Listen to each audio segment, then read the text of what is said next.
விசையாய் தலைகளை தாழ்த்தி கர்த்தருடைய சமூகத்தில் ஜெபிப்போம். பரிசுத்த ஆவியானவரே, இந்த ஆண்டவரை 7வது வார்த்தை இந்த சமூகத்திலே ஆண்டவரை சொல்வதற்கு கடந்து வந்திருக்கிறோம். என் தேவனாய கர்த்தர் அடியனை மறைத்து நீர் வெளிப்படுவீராக ராஜா. ஜனங்களுக்கு தேவையான வார்த்தைகளை நீங்கள் சொல்லுங்க. பிள்ளைகள் அதை கேட்டு திருப்தியடைய என் தேவனாய கர்த்தர் நீர் கிருபை பாராட்டுங்க. இயேசுவின் மூலம் ஜெபங்களும் ஜீவனும் நல்ல பிதாவே, ஆமென். சரி, இப்போ கடைசி வார்த்தையாக நம்ம வந்து ஒரு அர்ப்பணிப்பின் வார்த்தை, இதை பற்றி நம்ம பார்க்க வந்திருக்கிறோம். லூக்கா 23ஆம் அதிகாரம் 46ஆம் வசனம். லூக்கா 23:46. பிதாவே, உம்முடைய கைகளில் என் ஆவியை ஒப்புவிக்கிறேன் என்று மகா சத்தமாய் கூப்பிட்டு ஜீவனை விட்டார். இந்த வார்த்தை வந்து அவர் வந்து எல்லாமே சிலுவையில் வந்து எல்லாமே முடிச்சுட்டாங்க. இப்போ 6 வார்த்தை நீங்கள் எல்லாம் எல்லாரும் இப்போ இவ்வளோ நேரம் கேட்டீங்க. அதில் வந்து எல்லாமே முடிஞ்சிருச்சு. கடைசியாக வந்து தன்னுடைய ஆவியை வந்து அவர் வந்து என்ன செய்யணும்னா ஆண்டவருடைய கரத்தில் வந்து ஒப்பு கொடுக்குற அந்த ஒரு வேலை மட்டும்தான் என்ன செஞ்சு மீதியாக இருந்தது. அந்த வேலையை இப்போ கடைசி அவர் என்ன சொல்லிட்டாருன்னா, பிதாவே உம்முடைய கைகளில் என் ஆவியை ஒப்புவிக்கிறேன். இந்த வார்த்தை வந்து ஒரு அர்ப்பணிப்பின் வார்த்தையாக வந்து சொல்லப்பட்டிருக்கிறது. அதாவது பிதாவே உம்முடைய கைகளில் என் ஆவியை ஒப்புவிக்கிறேன். ஆவியை வந்து கர்த்தர் வந்து என்ன செஞ்சார்னா பிதாவின் இடத்தில் ஒப்பு கொடுத்தார். காரணம் என்னன்னா, நீங்கள் எல்லாரும் பிரசங்கி 12ஆம் அதிகாரம் 7ஆம் வசனம், இந்த வசனத்தை எடுத்துக்கோங்க. பிரசங்கி 12:7ஆம் வசனம். அதாவது நம்முடைய சரீரம் வந்து மண்ணிலிருந்து எடுக்கப்பட்டதுன்னு நமக்கு எல்லாருக்குமே தெரியும். ஆதாமை வந்து ஏசப்பா வந்து உண்டாக்கும் போது என்ன செஞ்சார்னா மண்ணினால தான் என்ன செஞ்சாங்கன்னா ஆதாமை வந்து உருவாக்குனாரு. ஆனால் அவருடைய அந்த ஜீவ சுவாசத்தை வந்து என்ன செஞ்சார்னா தன்னுடைய ஆவியை வந்து அந்த அவனுடைய ஆத்மாவுக்குள்ள என்ன செஞ்சாங்க ஊத போய் அவனுடைய ஜீவாத்மாவான் ஆனா அப்படின்னு சொல்லப்பட்டிருக்குது. அந்த சரீரமானது மண்ணிலிருந்து எடுக்கப்பட்டபடியினால் அது வந்து என்ன செய்யுதுன்னா மண்ணுக்கு திரும்புது. ஆனால் கர்த்தர் தந்த ஆவி வந்து அது வந்து நம்மள்கிட்ட வந்து இருக்குது. அது நம்ம உயிர் பிரியும் போது அந்த ஆவி என்ன செய்யுதுன்னா அது தேவனிடத்துல என்ன செய்யுது போய் சேருகிறது அப்படின்னு பிரசங்கி தன்னுடைய வார்த்தையில வந்து சொல்லியிருக்கிறாரு. இதுலேருந்து என்ன தெரியுதுன்னா நம்ம மண்ணு வந்து நம்ம அதாவது நம்ம மரித்து அடக்கம் பண்ணப்பட்டாலும் நம்முடைய சரீரத்துக்கு தான் என்ன செய்யுது உயிர் போயிடுது. ஆனால் நம்முடைய ஆத்மா நம்முடைய ஆவி வந்து நம்மை படைத்த தேவனிடத்திற்கு என்ன செய்யுது அது வந்து திரும்ப போகிறது. அந்த பாக்கியம் வந்து எல்லாருக்கும் கிடைக்குமா அப்படிங்கிறது வந்து நமக்கு தெரியாது.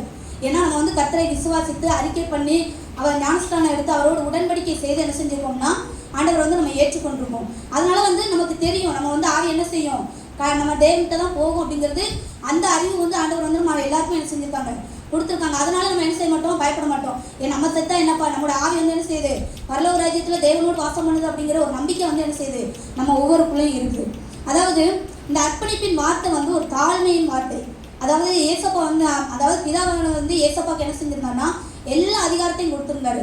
நீங்கள் யோவான் 15ஆம் அதிகாரம் 3ஆம் வசனத்தை எடுத்து பார்த்தீங்கன்னா 13ஆம் அதிகாரம் 3ஆம் வசனத்தை எடுத்து பார்த்தீங்கன்னா அதில் சொல்லப்பட்டிருக்கும் பிதாவானவர் வந்து ஏசப்பாவுக்கு வந்து எல்லா அதிகாரத்தையும் கொடுத்துருந்தாங்க. அதாவது இந்த உலகத்தை வந்து படைத்த அந்த ஆளுகை செய்கிறதான அதிகாரமாக இருக்கட்டும் நியாயத்திற்கு அதிகாரம் எல்லாத்தையும் வந்து கொடுத்துருந்தாராம். ஆனால் அப்படி கொடுத்துருந்தோம் அவர் என்ன செஞ்சாருன்னா கடைசி வர மரணத்தை அதாவது சிலுவையின் மரண பரியந்தம் தன்னை தாழ்த்தினார் அப்படின்னு பிலிப்பியர் 2ஆம் அதிகாரம் 8ஆம் வசனத்தில் நீங்கள் பார்க்கலாம். பிலிப்பியர் 2:8 எடுத்துக்கோங்க. பிலிப்பியர் 2:8 சிலுவையின் மரண பரியந்தம் வந்து என்ன செஞ்சார்னா தன்னை தாழ்த்தினார். அவர் வந்து அடிமையின் ரூபம் எடுத்தார். எல்லாம் எதுக்காகனா நமக்காக நம்முடைய அக்கிரமங்களுக்காக நம்முடைய பாவங்களுக்காக அவர் என்ன செஞ்சார்னா அடிமையின் ரூபத்தை எடுத்தார். அவர் அந்த அடிமையின் ரூபத்தை எடுத்து தரித்திரர் ஆனதுனால தான் நம்மளை என்ன செஞ்சிருக்காருன்னா ஐஸ்வர்யவானாய் நம்மளை நிலைநிற்க பண்ணியிருக்கிறார். ஏன்னா அவர் தரித்திரர் ஆனார்.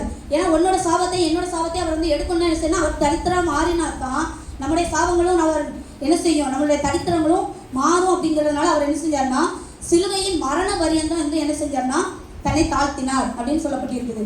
சரி, இப்போ வந்து அவர் வந்து தம்மை தாழ்த்திட்டாரு. நம்ம வந்து அவர்கிட்ட வந்து நம்மளை எப்படி ஒப்பு கொடுக்கணும் அப்படின்னு ஒரு 2 வசனத்தை பார்க்கலாம்.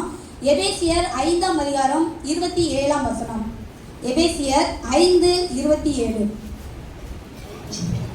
கரை திரை இல்லாமல் பரிசுத்தமும் பிழையற்றதுமான மகிமையுள்ள சபையாக தமக்கு முன் நிறுத்தி கொள்வதற்கும் தம்மை தாமே பலியாக ஒப்பு கொடுத்தார்.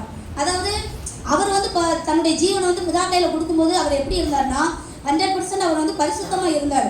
பாவத்தை பாராத சுத்த கண்ணராய் அவரிடத்துல வந்து ஒரு துளி அளவு கூட என்ன செய்யலை பாவம் இல்லை அப்படின்னு நமக்கு வேதம் கற்றுக் கொடுத்துருக்கிறது. அதே போல் நம்மளும் அவருக்கு முன்னாடி நிற்கும் போது எப்படி இருக்கணுமா கரை திரை இல்லாமல் என்ன செய்யணுமா பரிசுத்தமும் பிழையற்றதுமான மகிமையுள்ள சபை. அதாவது அந்த மகிமையை வந்து அவர் வந்து நமக்கு எல்லாருக்குமே கொடுத்துருக்காரு. என்னைக்கு நம்மளை வந்து அவருடைய சொந்த பிள்ளையா நம்ம மற்ற ஜனங்களை விட்டு நம்மளை பிரித்தெடுத்தாரோ அப்பவுமே அந்த மகிமையை வந்து என்ன செஞ்சிருக்காரு, நமக்கு கொடுத்துருக்காரு. ஆனால் அந்த மகிமையில இப்போ பிள்ளை இருக்கா இல்லை கரை இருக்கா அப்படிங்கிறத நம்ம என்ன செய்யணும், ஒவ்வொரு நாளும் நம்மளை நிதானித்து பார்க்கணும். ஏசப்பா நீங்கள் வந்து எனக்கு கொடுத்துட்டீங்க, ஆனால் அதில் நான் உண்மையாக இருக்கிறேனா, அதில் நான் பரிசுத்தமாக இருக்கிறேனா அப்படின்னு சொல்லி நம்ம என்ன செய்யணும், ஒவ்வொரு நாளும் நம்மளுடைய சிந்தைகளாக இருக்கட்டும், நம்மளுடைய எண்ணங்களாக இருக்கட்டும், நம்மளுடைய இருதயங்களாக இருக்கட்டும், என்ன செய்யணும்னா ஒவ்வொரு நாளும் பரிசுத்தமாய் காக்கப்படணும் அப்படின்னு சொல்லி இந்த எபேசியரில் வந்து சொல்லப்பட்டிருக்கு. அப்படி இருந்தால் தான் நம்ம என்ன செய்ய முடியும், ஆண்டவருக்கு முன்பாக நம்ம போய் நிற்க முடியும். நம்மள்கிட்ட நிறைய பாவத்தை வச்சுக்கிட்டு இல்லை நானும் ஆண்டவருக்கு முன்னாடி போய் நிற்கணும்னு நினச்சா என்ன செய்ய முடியாது. எப்பொழுதும் ஏசப்பா நான் பாவம் செஞ்சுட்டேனே ஆண்டவர் சமூகத்தில் என்ன செய்யக்கூடாது, போய் நம்ம வந்து நிற்கவும் கூடாது. என்ன செய்யணும்னா ஒரு தடவை பாவம் செஞ்சா திருப்பி திருந்திட்டு என்ன செய்யணும், ஆண்டவர் போய் ஏசப்பா இப்போ நான் பரிசுத்தமாக உங்களுடைய சமூகத்தில் வந்து நிற்கிறேன், நீங்கள் என் மேலே வச்சிருக்க தரிசனம் என்ன, நீங்கள் என் மேலே வச்சிருக்க திட்டம் என்ன அப்படின்னு நம்ம வந்து கேட்கும்போது அதை வந்து நம்ம பரிசுத்த ஆவியானவர் என்ன செய்வார்னா அதிகமாக நமக்கு வெளிப்படுத்துவார். ரெண்டாவது வந்து ரோமர் 12ஆம் அதிகாரம் 1ஆம் வசனம்.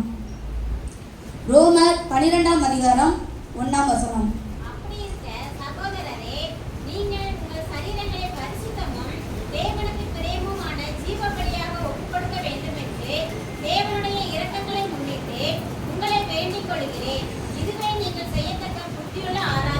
ரெண்டாவது வந்து நம்முடைய சரீரத்தை என்ன செய்யணுமா, பரிசுத்தமும் தேவனுக்கேற்ற ஜீவ பலியுமா என்ன செய்யணுமா ஒப்பு கொடுக்கணும் அப்படின்னு சொல்லி இந்த ரோமர் வந்து 12ஆம் அதிகாரத்தில் நம்ம பார்க்கணும். அதாவது நம்மள்கிட்ட வந்து நிறைய கரைகள் இருக்கும். அதாவது நாங்கள் எல்லாருமே இல்லை, நாங்கள் 100% பரிசுத்தமானவங்க நம்மளால சொல்ல முடியாது. ஆனாலும் தேவனுடைய வார்த்தை வந்து ஒவ்வொரு நாளும் நம்ம என்ன செய்யணும்னா பரிசுத்தப்படுத்தும். அதற்கு நம்ம என்ன செய்யணும்னா தினந்தோறும் ஆண்டவருடைய வார்த்தைகள் என்ன செய்யணும், அதிகமாக தியானிக்கணும். ஒவ்வொரு வார்த்தைக்கும் நம்ம சபையிலே ஒரு வார்த்தை கேட்டுட்டு போகிறோம். இப்போ நாங்கள் இந்த 40 நாள் வந்து அந்த ப்ரேயரில் வந்து கலந்துக்கிடுவதற்கு வந்து கர்த்தர் உதவி செய்தால். அதில் 10 நாள் என்னால் வர முடியல. இருந்தாலும் அந்த 30 நாள் வந்து ப்ரேயரில் கலந்துக்கிடும் போது அந்த பாஸ்டர் மூலமாக சொல்லப்பட்ட அந்த ஒவ்வொரு வார்த்தையும் வந்து என்ன செஞ்சுன்னா அதை நாங்கள் வந்து வீட்டில் வச்சு அந்த வார்த்தையை கொடுத்து ஒவ்வொரு நாளும் அந்த தியானிக்கும் போது அது வந்து நம்ம இருதயத்தை என்ன செய்யும், ஏன்னா நம்ம ஆண்டவருடைய வார்த்தைகளை தியானிக்கும் போது மற்ற உலக கவலைகளோ இல்லை உலகத்தின் காரியங்களோ நம்ம சிந்தைகளை வந்து என்ன செய்யாதுன்னா ஆட்கொள்ளாது. இல்லாட்டி நம்ம தனியாக இருக்கும்போது ஐயோ இது எப்படி நடக்குமா, அது அப்படி நடக்குமா அப்படின்னு என்ன சொன்னால் அநேக காரியங்கள் வந்து என்ன செய்யணும், நம்ம இருதயத்தை வந்து ஆட்கொண்டுகிட்டே இருக்கும். நம்ம சிந்தைகளை வந்து ஆட்கொள்ளும். சிந்தைகளை ஆட்கொள்ளும் போது என்ன செய்வோம், மனதளவில் அதிகமாக சோர்ந்து போயிடும். சோர்ந்து போனால் என்ன செய்வோம், பைபிள் வாசிக்க மாட்டோம், ஜெபம் பண்ண மாட்டோம். அப்புறம் அதுக்கப்புறம் என்னைக்காவது ஒரு நாளைக்கு எழுப்புதல் வந்து என்ன செய்வோம், சரி இன்னைக்கு ஒரு நாளைக்கு நம்ம ஜெபம் பண்ணுவோம், இன்னைக்கு ஒரு நாளைக்கு பைபிள் வாசிப்போம் அப்படின்னு சொல்லி என்ன செய்வோம்னா மறுபடியும் வந்து நம்ம ஆரம்பிப்போம். அது ஒரு 10 நாளைக்கு ஓடும். திருப்பி 10 நாள் கழிச்சு ஒரு சோர்வு வரும்போது என்ன செய்வோம், மறுபடியும் கலந்து போயிடும். ஆனால் அப்படி வந்து நம்ம என்ன செய்யக்கூடாது, இருக்கக்கூடாது. அப்படி இல்லாமல் வந்து அதாவது நம்ம சரீரத்தை எப்பொழுதுமே நம்ம பரிசுத்தமாய் காத்துக்கொள்ளணும்னா அது தேவனால் மாத்திரம்தான் முடியும். ஏன்னா நம்மளால ஒன்றும் முடியாது. நம்மளுடைய மாம்சம் வந்து என்ன செய்யுது, அது வந்து பலவீனம் உள்ளது. ஆனால் அவர் நமக்குள்ளே தந்த ஆவி உள்ளது எப்படின்னா அது வந்து உற்சாகம் உள்ளது என்று சொல்லப்பட்டிருக்கு. அப்போ அந்த உற்சாகம் உள்ள ஆவி நம்மளை தாங்கணும்னா என்ன செய்யணும்னா ஒவ்வொரு நாளும் ஆண்டவருடைய சமூகத்தில் என்ன செய்யணும், ஏசப்பா ஒரு வாரம் உங்களால் ரொம்ப முடியலனாலும் ஒரு வார்த்தையை எடுத்து வசனத்தை எடுத்து அதையே நீங்கள் தியானம் பண்ணிக்கிட்டு இருந்தா அதுவே உங்களுக்கு வந்து அதிகம் என்ன செய்யணும், ஒரு பலன் உள்ளதாய் மாறும். அதே மாதிரி 1 தெசலோனிக்கேயர் 5:23.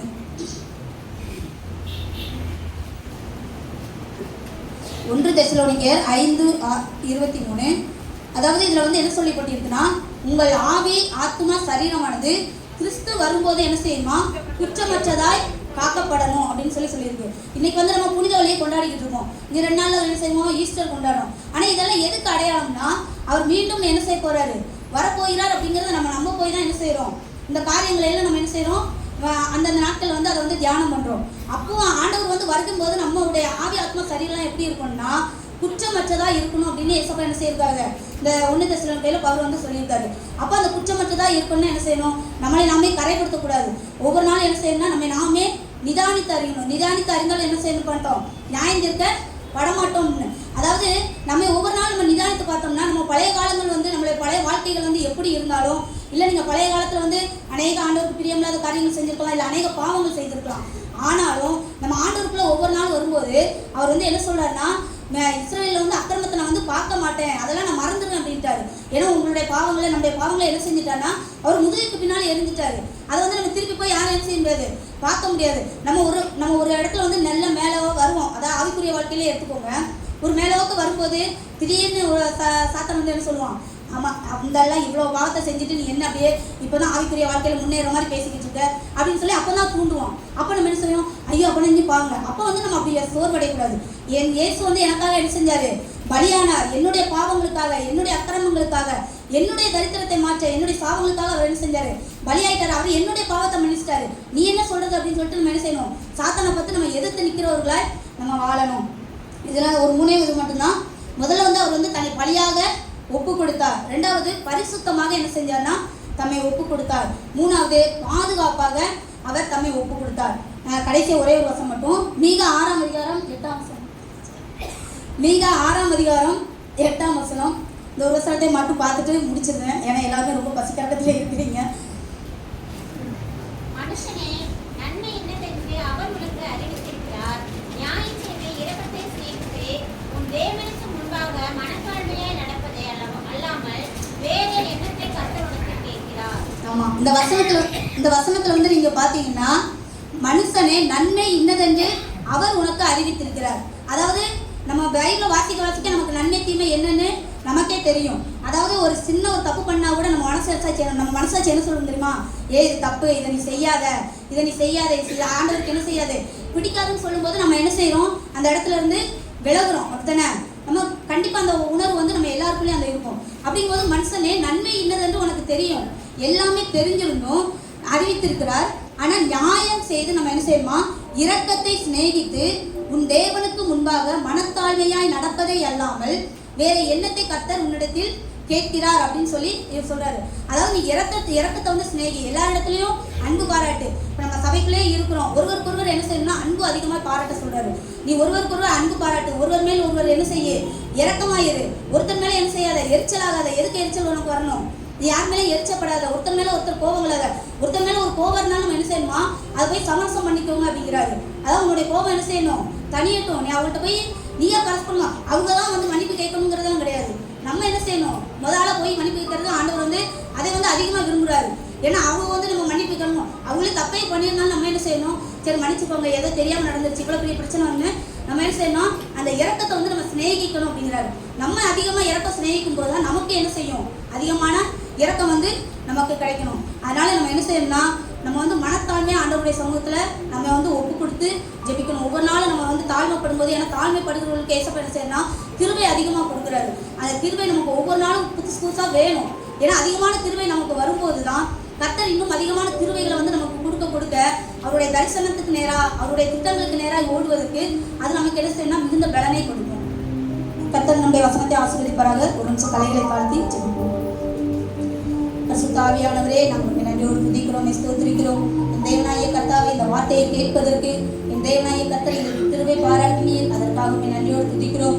கேட்ட பிள்ளைகள் ஒவ்வொருவரையும் இந்த சமூகத்தில் ஒப்பு கொடுத்து ஜெபிக்கிறோம் தகப்பனே. இந்த வார்த்தைகளை மறுபடியும் வீட்டிலே போய் வைத்து அவர்கள் இன்னும் அதிகமாக தியானிக்கும் போது இன்னும் அநேக காரியங்களை நீங்கள் கற்றுக் கொடுப்பீங்க என்று நாங்கள் விசுவாசிக்கிறோம் ராஜா. என் தேவனாகிய கர்த்தர் இந்த வார்த்தையின் மூலமாக ஒவ்வொரு பிள்ளைகளோடும் பேசின கிருபைகளுக்காக நாங்கள் நன்றியோடு துதிக்கிறோம். எங்களை முற்றிலுமாய் தாழ்த்தி வெறுமையாக்கிறோம். அப்போ அந்த வாய்ப்பையும் தகப்பனாண்டவர் இந்த கிருபையும் எங்களுக்கு தந்த கிருபைகளுக்காக நாங்கள் நன்றியோடு துதிக்கிறோம். தொடர்ந்து உங்களை பாதத்தில் அர்ப்பணித்து எங்களை தாழ்த்தி வெறுமையாக்கிறோம். இது ஒருவரே எங்களை ஆளுகை செய்யும். இயேசு கிறிஸ்துவின் மூலம் ஜெபங்களும் ஜீவனுள்ள நல்ல பிதாவே, ஆமென்.